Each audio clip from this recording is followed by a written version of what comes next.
This is Talk Business and Politics with Roby Brock.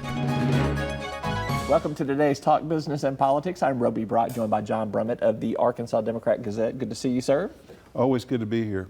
Since we will not be here next week, happy Memorial Day in advance to Thank you. Although I may text you. you and wish you a happy Memorial Day. Well, I appreciate it.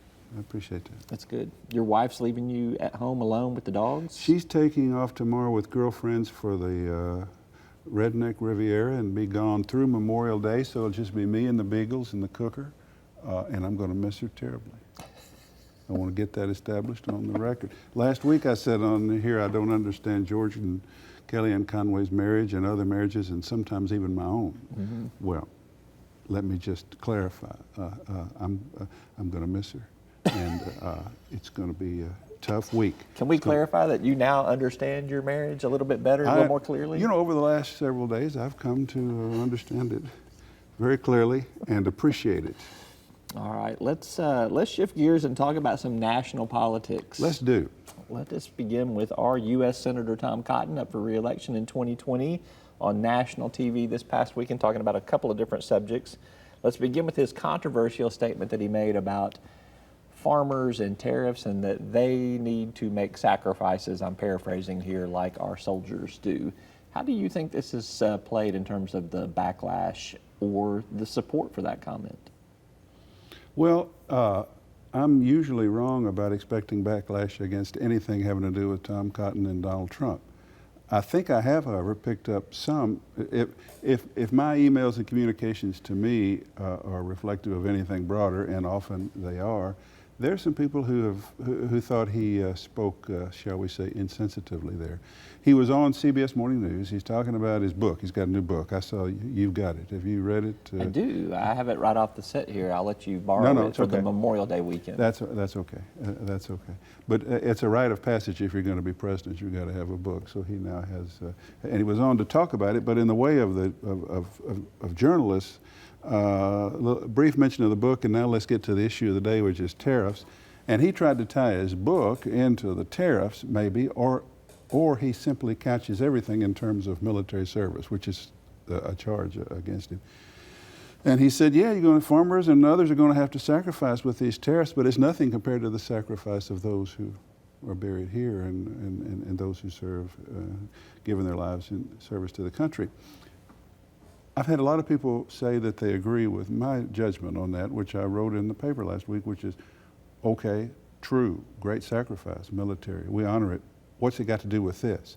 And you, sir, our junior senator, seem to couch everything in the context of a military service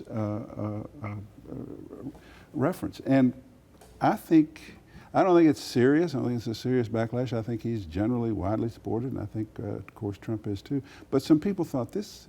I've heard more than I've ever heard before that this guy seems he needs to get off everything being about the military and realize that issues are not always cannot always be considered in that context. So there's that. You say he's written a book and that's sometimes a prelude to running for president. You wrote a book one time. Are you running for president? Well, I'm thinking about it. You're thinking about it? We'll come back to that a little bit later on when we talk about this crowded presidential field here. Sticking with Senator Cotton here, he is also, you remember from week one in the Senate, he has asserted himself against the leaders of Iran. And we seem to have a Middle East, I don't know if crisis is the right word, but we do seem to have a ratcheting up of a political rhetoric and military display of strength. Are you worried that we are about to enter into a conflict there, or do you think this is just some posturing at this point in time?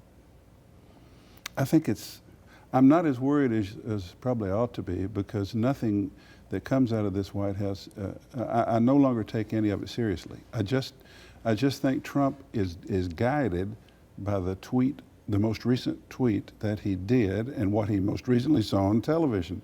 And if there's widespread television commentary concern about this, I think he will be guided by that. Cotton continues on this issue. I've had a hard time. You might be able to help me. figuring out Cotton, because he's like tough. America should not put up with Iran, but he says he's not for regime change. He's for making this regime behave better. He is not as hawkish in his pronouncements.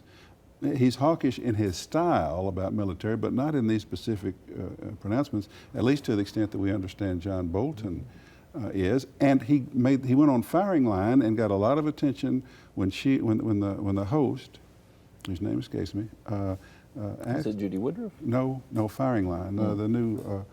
She said, "Would a war against Iran, could we win it?" And he'd say, 2 strikes, first strike and last strike. And of course, everybody's recoiling. Like, this sounds like George W. Bush in Mission Accomplished. In that part of the world, shock and awe, mission accomplished, blow something up. That's not the end of the story. But he explained yesterday on Meet the, no he didn't, or did he? Somewhere it's been explained that he meant what he meant, he's felt it necessary to establish context for this. If Iran makes the first strike, we'll make the last strike. That's what he's saying he meant. Not that it's easy, it's just that, we'll beat them. So he's not saying regime change. He didn't in the last time I heard him speak. And he's not saying it would be easy. He was just saying we're bigger and tougher than they are. So he may in fact have kind of, by his standard, a moderate, temperate position here at the present time, at least compared to John Bolton, who apparently is a wild man. I sense that we are trying to sucker punch the Iranians into doing something first, so that we will have the reason to do something second. I think that there's that's where I feel like things are trying to settle in. Really? That's what I sense. We don't want to make the first move, I guess is what I'm saying. We may get right up there on the line. We're going to put a. You think this administration wants to goad this nation into doing something that we can retaliate against? Hasn't that been a little bit of the MO of this administration? Well, now that you mention it, it sounds like that. But what do you have any? Or not, since you've got that figured out, what's their end game after that? Well, I don't know.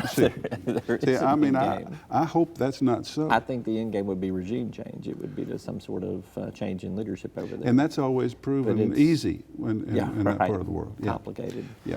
All right. Lastly, let's talk about, in terms of Senator Cotton, he's also made some statements on abortion. Alabama has outmaneuvered Arkansas on the pro-life, anti-choice front there. Do you sense that there is a backlash nationally from women? I've seen it across my social media timelines and everything else. Is this a potentially galvanizing moment for women, like we saw right after the Trump inauguration, where you saw a mass movement of women engaging in the political process? Yes. Is this going to be another one of those definitive lines? It is potentially, possibly, if not likely, that very thing. This is a state that is basically saying life begins at conception, period. Rape, incest, your life don't matter. The life of the unborn matters. No exceptions. We've had some of that in some of the legislation that's been passed in Arkansas. This is percolating, but you need a focal point for national debate, and Alabama is providing it. Democrats are fired up about the issue, and you notice Republicans in Congress, many, are trying to slide away from Alabama and say Alabama's not the issue. Cotton yesterday on Meet the Press, let's talk about Alabama. Here in Arkansas, we're considering the science, and we're doing a series of more incremental bills.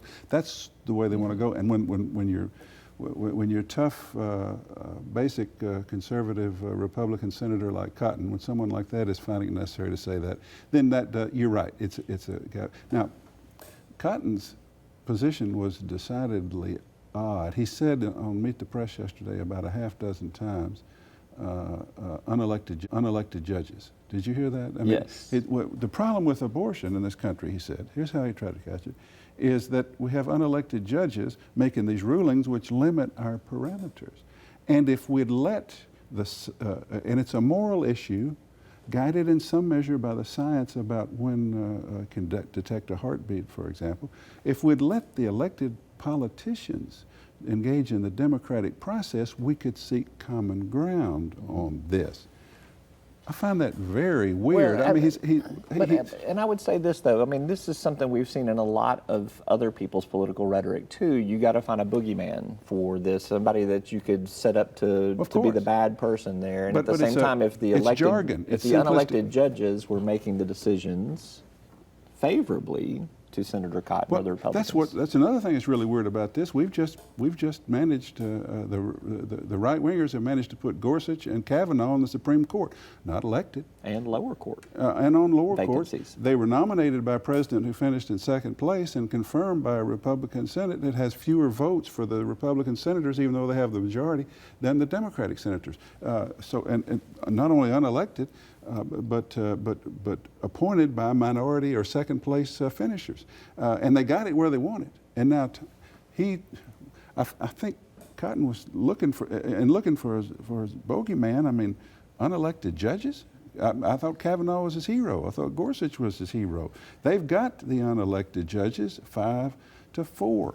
And another thing, the idea that we could take it from unelected judges and just settle it politically, one, that means we only have two branches of government. The third branch, judicial branch, don't be suing them with their state laws. Essentially, it's saying not only should Alabama be able to do what they want to do, but New York and Virginia with these very liberal pro-choice laws.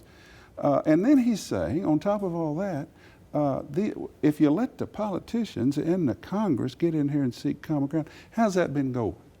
How many? Name me the last common ground on a big issue, certainly an emotional issue that they found. I think this issue. Sanctions against Russia. Okay, I asked for it and you did it. I think this whole issue has our junior senator and perhaps much of the conservative establishment sort of at sea, grasping for a bogeyman, and he picked one that's actually his best friend. Unelected judges. That's and he also, life begins at conception, but recent presidents have had these, Reagan and others have had these exceptions, and he seemed to be saying two things on that. It was not his clearest performance. I think the abortion issue troubled him, but he's a smart guy and he'll figure it out, right? That's right. Yeah. All right, lastly, let's move to Joe Biden plus 23 other Democrats are seeking the presidential nomination. Candidates, yes. He seems to be a conventional frontrunner, Right. as you and I have discussed here. Are we hungry for a return to conventional frontrunners because of the last 2.5 years of the Trump administration, or are Democrats maybe more mainstream than they've been portrayed lately? The latter. The Democrats are more mainstream. They've been portrayed lately. This is a conventional race so far. I've been writing about how they're not going to have the super delegates to lock it down. You got 24. You're going to be dissipated in all these states, and you got the Ocasio-Cortez socialist wing, and you got the Elizabeth Warren, Bernie Sanders near semi-socialist wing, and you got the mainstream. Yet every poll shows Biden, except in Iowa and New Hampshire where it's closer because those are different, Biden is way ahead. Now it's early, but the polls show the African American support, which is key, is strong for him. And then on the question of why are you for him, this idea that he is the best bet to beat Trump, that's really telling. That the Democrats are saying, I'm less concerned about whether we go more socialist or more moderate. We got to get rid of this guy. And if that is a prevailing sentiment that holds, then Biden, and then you get a poll in Pennsylvania, which is a state that Hillary should have won but lost, and Biden is up 53-42 over Trump, and Sanders is even up, but it's 47-44. That's a pretty big difference, and it looks a lot better. And I think Democrats may have learned some practical lessons in 2016, and all that works to the benefit of Biden. So right now, I think they're hungry for some mainstream politics. I tell you the question I've heard from a guy across the aisle at a concert the other night, just before the thing goes. He said, hey, can Biden do it? Not, could Kamala Harris do it? Could Elizabeth Warren do it? Could Steve Bullock do it? Could Pete Buttigieg do it? Can Biden do it? There's sort of a preemptive assumption that this is the guy for the contest at the present time. Yep. And as I said last week, as long as Joe Biden is talking, there's potential trouble because he's got a tendency to get carried away and gaffe. But that's what's happening right now. We do not get carried away, nor do we have gaffes. Gaffes. No, just last week about. No, it really wasn't. It really wasn't. It's all good. All right. He is John Brummett. You can catch him in the Arkansas Democrat Gazette 3 days a week, 4th day online. Or soon, every day online. Hang in there. All right. All right. Thank you so much. You bet. That's all for today's program. I'm Roby Brock. We'll see you next time. You'll find us at the end of a lot of long country roads, covering over 60% of the great state of Arkansas. Our 17 electric distribution cooperatives are working day and night to provide reliable, affordable power to over 500,000 homes, farms, and businesses, just like yours. The Electric Cooperatives of Arkansas, your local energy partners. Each day, the promise of our nation begins again. Arkansas and America, moving forward. I help make that promise a reality. It's not for everyone, but people everywhere depend on us. Oh, I love you too, sweetie. Trucking delivers, or everything stops. And that's what drives me.